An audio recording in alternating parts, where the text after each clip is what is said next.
ద్వితీయోపదేశకాండము 6వ అధ్యాయము 16వ వచనాన్ని చదువుదాం ఒకసారి. అందరూ కూడా బైబిల్ తెరవండి. Deuteronomy chapter 6 and verse 16. దానిలో ఈ మాట రాయబడింది, మీరు మస్సాలో మీ దేవుడైన యెహోవాను శోధించినట్లుగా ఆయనను శోధింపకూడదు. ఆయనను మీరు ఏం చేయకండి, శోధించకండి. ఇక్కడ మోషే ఇశ్రాయేలు ప్రజలకు ఒక అద్భుతమైన విషయాన్ని తెలియజేస్తున్నాడు. మస్సా అనే ప్రాంతంలో మీరు దేవుని శోధించారు, జరిగింది ఏదో అయిపోయింది, ఇంకెప్పుడు మీరు అలా దేవుని ఏం చేయకండి, శోధించకండి. శోధించుట అనే మాట ఇంగ్లీష్లో do not test your God. నీ దేవుణ్ణి నువ్వేం చేయకూడదట, టెస్ట్ చేయకూడదు. దేవుడు మనల్ని పరిశోధిస్తాడు ఆయన, ఎందుకంటే ఆయన సార్వభౌమాధికారం కలిగిన వాడు కనుక ఆయన మనల్ని పరిశోధిస్తాడు. కానీ మనం ఎవరిని పరిశోధించకూడదో, దేవుణ్ణి టెస్ట్ చేయకూడదు, దేవుని శోధించకూడదు. మస్సా అనే ప్రాంతం ఉంది.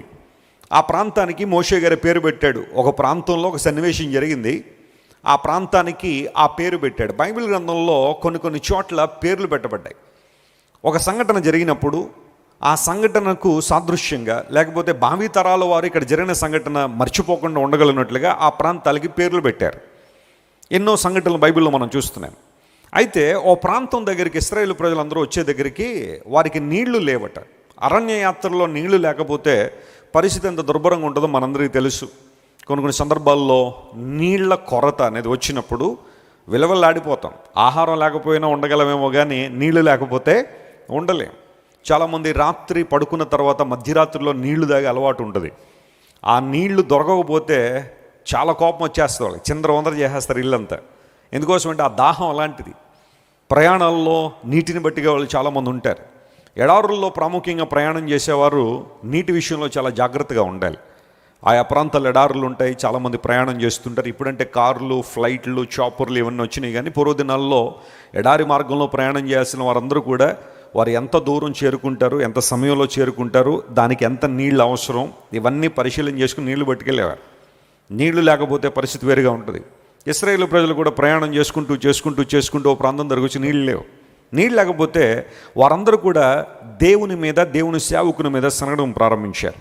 మీరు జాగ్రత్తగా నిర్గమకాండం 17వ అధ్యాయం చేయండి, దానిలో ఈ సంఘటనలు రాయబడ్డాయి. కొంచెం ఆ నేపథ్యాన్ని మీకు ఇచ్చి నేను అందులో మనం నేర్చుకోవాల్సిన ఆధ్యాత్మిక సత్యం ఏంటో కూడా మీతో మాట్లాడతాను. Exodus chapter 17 and let us read from verse 1. మొదటి వచనం నేను చదువుతాను, దయచేసి అందరూ జాగ్రత్త వినండి. నిర్గమకాండం 17వ అధ్యాయం మొదటి వచనం నుండి. తరువాత ఇశ్రాయేలీయుల సర్వ సమాజము యెహోవా మాట చొప్పున, అందరూ చెప్పండి, ఎవరి మాట చొప్పున? దేవుని మాట చొప్పున తమ ప్రయాణములలో సీను అరణ్యము నుండి ప్రయాణమైపోయి రెఫీదీములో దిగిరి. రెఫీదీం అనే మాట చెప్పండి అందరూ ఒకసారి. ప్రజలు తమకు త్రాగ నీళ్లు లేనందున, ఇప్పుడు సమస్య వచ్చింది, నీళ్లు లేవట. వచ్చినప్పుడు ఏం చేయాలి వాళ్ళు? చెప్పండి, ఏం చేయాలా? దేవుని సన్నిధిలో ప్రార్థన చేయాలి. ఆ సమస్యను ప్రభు దగ్గర తీసుకురావాలి. కానీ ఇశ్రాయేలు ప్రజలు ఏం చేశారని తెలుసా? నెంబర్ 1, జాగ్రత్త గమనించండి, 2వ వచనం చదువుతున్నా. మోషేతో ఏం చేశారంట? వాళ్ళు వాదించారట. They argued with Moses, the man of God, appointed and anointed man of God Moses. మోషే గారితో వాదించారట. ఏమని వాదించారు అంటే, త్రాగుటకు మాకు నీళ్ళిమ్మని మోషే అడుగగా, మోషే మీరు నాతో వాదింపనేలా, యెహోవాను శోధింపనేలా అని వారితో చెప్పారు. ఇది కరెక్ట్గా ఈ ప్రాంతమే మస్సా అన్నమాట. ఈ తర్వాత సంఘటన జరిగిన తర్వాత ఈ ఏరియాకి దైవజనుడు 2 పేర్లు పెట్టాడు. మస్సా అనే పేరు, రెండోది మెరీబా అనే పేర్లు పెట్టాడు. మెరీబా అంటే వివాదము, కాన్ఫ్లిక్ట్, కంటెన్షన్. మస్సా అనగా శోధించుట, టెస్టింగ్ ద లార్డ్. దేవుణ్ణి వారు శోధించారు. నీళ్లు లేకపోతే మోషేతో వాదించారట, దేవుణ్ణి శోధించారట. ఏం జరిగి ఉంటుంది అక్కడ అంటే, జాగ్రత్త వినండి. మీరు మాకు నీళ్ళు ఇవ్వలేనప్పుడు, నీటిని ప్రొవైడ్ చేయలేనప్పుడు మమ్మల్ని ఐగుప్తులోంచి ఎందుకు బయటికి తీసుకొచ్చారు? ఇది వాళ్ళ వాదన. వారి కష్టం, వారి ఇబ్బంది వచ్చినప్పుడు దేవుని మీద పదే వారు విరుచుకుపడే అంశం ఏంటో తెలుసా? నువ్వు మాకు ఇవి ఇవ్వలేనప్పుడు ఎందుకు మమ్మల్ని బయటికి తీసుకొచ్చావు? అది సరైన వాదనేనా? చెప్పండి, మీరు చెప్పండి, సరైన వాదనేనా? ఇశ్రాయేలీయులు ఐగుప్తులో ఏమన్నా మంచి బ్రతుకు బ్రతికారా? వాళ్ళు ఏమన్నా శ్రేష్టమైన జీవితాలు జీవించారా? ఫరో వారిని విపరీతంగా బాధ పెట్టాడే, ఇష్టానుసారంగా వారిని ఇబ్బంది పెట్టాడే. ఇటుకల పనిలోనూ, పొలముల పనిలోనూ, మట్టి పనిలోనూ వారిని పెట్టి విపరీతంగా బాధించి వారిని అప్రెస్ చేసి ఆఖరికి ఇశ్రాయేలు జనాంగంలో పుడుతున్న మగపిల్లలను కూడా చంపేసేయండి, వారి వంశాభివృద్ధి కూడా జరగడానికి వీల్లేదు. Let us kill the first born of Israel అని చెప్పి ఒక భయంకరమైన మాస్సేకర్ జరిగిస్తున్న ఆ ప్రాంతం నుంచి దేవుడు వారిని విడిపించి 10 రకాల తీర్పులు ఐగుప్తు మీద ప్రకటించి ఇశ్రాయేలు పక్షంగా దేవుడు ఉండి వారందరినీ బయటికి తీసుకొచ్చి కనాను దేశం వైపుగా మిమ్మల్ని నడిపిస్తాను, కొంచెం ఓపిక పట్టండి. వాగ్దానం చేశాను కదా మీకు, అబ్రహాముకి, ఇస్సాకు, యాకోబు వాగ్దానం చేశాను, నేను వాగ్దానం మర్చిపోయేవాడిని కాదు. బీ పేషెంట్, పర్సివరెన్స్ అనేది డెవలప్ చేయండి. ఒకనాడు ఖచ్చితంగా మిమ్మల్ని కనాను దేశంలో ప్రవేశింపజేస్తాను. అక్కడ మీకున్న భాగ్యం ఎలాంటిదంటే మీరు త్రవ్వని బావులను అక్కడ చూస్తారు. You will have plenty of water there. మీరు కట్టని ఇళ్ళు మీకు అక్కడ ఉన్నాయి. You have to simply go and occupy the houses. మీరు వెళ్ళి కేవలం ఆ ఇళ్లను ఆక్యుపై చేసుకోవడమే, మీరు కట్టాల్సిన అవసరం ఏం లేదు. ఆ తర్వాత మీరు నాటని చెట్లు అక్కడ ఉంటాయి. మీరు వెళ్ళేసరికే ఆ చెట్లన్నీ విరగబూసి మీకు చక్కని ఫలాలను ఇస్తాయి. I have prepared everything for you. All you have to do is to walk in the wilderness by patience and trusting me, believing my time.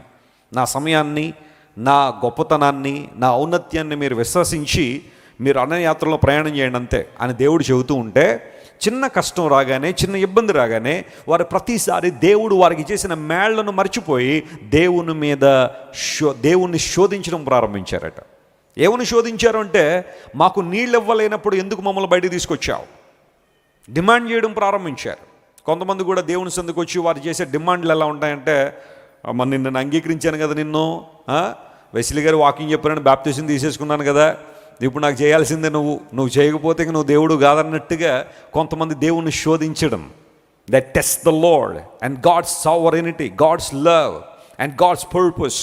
దేవుని ఉద్దేశాలను, ఆయన సంకల్పాలను, ఆయన ప్రేమను, ఆయన సార్వభౌమాధికారాన్ని ప్రతిసారి వారు పరీక్షిస్తూ టెస్ట్ చేస్తూ ఉంటారు. దేవుని బిడ్డలుగా మనం దేవుని వాక్యానికి లోబడి ముందుకు సాగిపోవడానికే పిలువబడ్డాం, కానీ దేవుణ్ణి మనం ఏం చేయకూడదు చెప్పండి, శోధించకూడదు. యేసుక్రీస్తు ప్రభు వారి జీవితంలో కూడా అపవాది వచ్చి, నీవు ఈ దేవాలయం శిఖరం మీద నుండి కిందకు దురికేసే, నీ దూతలందరూ వచ్చి నేను ఏం చేస్తారు, నేను కాపాడతారు అనగానే, చాలా మంచి సలహా ఇచ్చావు సాతానా అని చెప్పి యేసుప్రభు దూకేశారా? ఆ సందర్భంలోనే యేసుప్రభు ఇదే లేఖనాన్ని కోట్ చేశారు. Deuteronomy chapter 6:16, నీ దేవుడైన ప్రభువును నువ్వు ఏం చేయకూడదు, శోధించకూడదు. యేసుప్రభు దూకేయగలడు. ఆయన దూకేస్తే ఆ దేవదూతలు వచ్చి యేసుప్రభుని కాపాడగలరు. కానీ యేసుప్రభు ఎందుకు ఆ పని చేయలేదంటే, I don't want to test my God, దేవుణ్ణి శోధించకూడదు అనే మాట అక్కడ స్పష్టంగా రాయబడింది. చాలామంది ఈ రోజుల్లో భక్తి జీవితంలో దేవుని శోధించే ప్రక్రియలు ఎక్కువ ఉంటాయి. కొన్ని ఎగ్జాంపుల్స్ ఇస్తాను, చాలా జాగ్రత్తగా గమనించండి.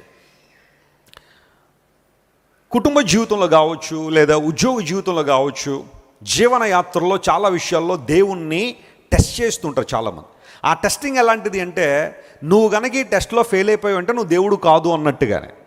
నాకు ఈ రోగం వచ్చింది, రేపు సాయంకాలం లోపల ఈ రోగం తగ్గిపోవాలి, అలా తగ్గకపోతే నువ్వు దేవుడువు కాదు అని కొంతమంది కంక్లూజన్కి వచ్చేసేవాళ్ళు ఉంటారు. నాకు బిడ్డలు లేరు కాబట్టి నీ సన్నిధికి ఒక 7 వారాలు వస్తాను, నేను 7 వారాల్లో కనుక నాకు అద్భుతం జరగకపోతే నువ్వు దేవుడవు కాదు అనే కంక్లూజన్కి వచ్చేవాళ్ళు కొంతమంది ఉంటారు. ఇప్పుడు చెప్పండి, దేవుడని నమ్మి ఆయన దగ్గరికి వచ్చామా, లేదా ఆయన అద్భుతాలు చేస్తేనే దేవుడని నమ్ముతున్నామా? చెప్పండి ఆ మాట. మీకు అర్థమైందా నేను అడిగిన ప్రశ్న? దేవుడిని దేవుడు అని నమ్మి వచ్చామా, లేకపోతే ఆయన అద్భుతం చేస్తేనే దేవుడని రుజువుపరచబడతాడా? ఆయన ఆల్రెడీ దేవుడే.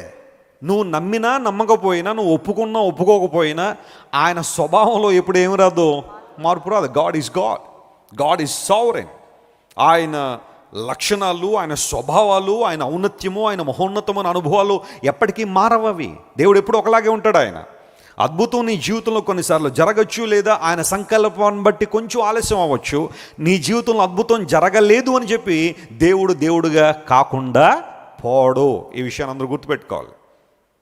డాక్టర్ గారి దగ్గరికి మనం వెళ్ళినప్పుడు, డాక్టర్ గారు నాకు కడుపు నొప్పి వస్తుంది లేదా తలనొప్పి వస్తుంది, ఈ నొప్పి తగ్గితేనే నువ్వు డాక్టర్ అంటారా, లేకపోతే ఆయన డాక్టర్ నమ్మి వెళ్తాం ఆయన దగ్గరికి? ఆయన ఆల్రెడీ ప్రూవెన్ డాక్టర్ కదా. ఒక 6 సంవత్సరాలు ఎంబీబీఎస్, లేక 5 సంవత్సరాలు ఎంబీబీఎస్ చదివి, ఆ తర్వాత హౌస్ సర్జన్ చేసి, ఆ తర్వాత పీజీ చేసి, ఒక క్లినిక్ పెట్టుకుని డాక్టర్గా ఆయన ఒక ఆయన మెడలో వేసుకుని చక్కగా కూర్చుని ఉంటే, నాకు ఈ నొప్పి తగ్గిస్తేనే నువ్వు డాక్టర్వి, లేకపోతే నువ్వు డాక్టర్ కదా, సర్టిఫికేట్ చింపేయని ఎవరని అంటారా? అనరు. Is already proven doctor.